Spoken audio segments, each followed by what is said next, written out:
Good day, ladies and gentlemen. Welcome to another video na sasagot sa inyong mga katanungan. Dapat pala tawag ko sa inyong mga katanungan. At nandito pa rin po tayo sa Kowloon, sa Hong Kong. Yan, kita nyo po. Sa Tsim Sha Tsui. Tsim Sha Tsui. Yan, Tsim Sha Tsui. Andito tayo para maghanap ng mga gustong magpa-convert ng G ng G-Gifts nila o ng kanilang mga G-Credit. Char lang. G-Gifts ng Shopee Pay Later, Lazada Pay Later at TikTok Pay Later. Lalo na yung mga DH na nandito ngayon sa Hong Kong. Shout out sa inyong lahat. Sa mga domestic helper natin mga kababayan na nandito sa Hong Kong. Lalo na sa Kowloon. Dito na sa malapit sa Tsim Sha Tsui. Tsim Sha Tsui.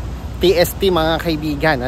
Familiar ba sa mga kababayan nating DH? Yan, nandito sa malapit daw dito itang bayan ng mga DH sa may central daw yun, central something. So ngayon may natanggap tayong katanungan mga kaibigan, kung pwede daw po bang ipambayad yung kanyang GCash sa kanyang utang sa Maya Credit. Ano po ba sa tingin nyo, ladies and gentlemen? Pwede po ba niyang magamit pwede ba siya magbayad ng kanyang Maya Credit using GCash app? Hindi ko sure kung nasa bills payment na yon. Siguro ganito yung masasuggest ko. Ang pwede mong gawin, open natin yung bills, yung GCash app, tapos sa bills pay. Puntahan natin yung bills pay at i-search natin kung pwede magbayad doon ng Maya. Tapos kapag meron, di pwede magbayad. Kung wala doon, ibig sabihin hindi pwedeng magbayad. So pag pwede magbayad, bayaran na natin. Pag hindi pwede magbayad, huwag natin bayaran. So yun lang po mga kaibigan. Live pa din tayo nandito ngayon. Hindi para live.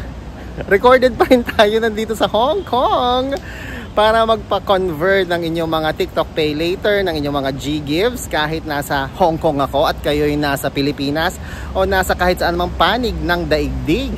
Basta kayo may TikTok Pay Later at G-Gifts eligibility, pwede po natin i-convert yan into cash. Hindi lang cash, GCash, Maya, at pwede rin bank transfer. Ako po si Chico. Enjoy the rest of the day and God bless po.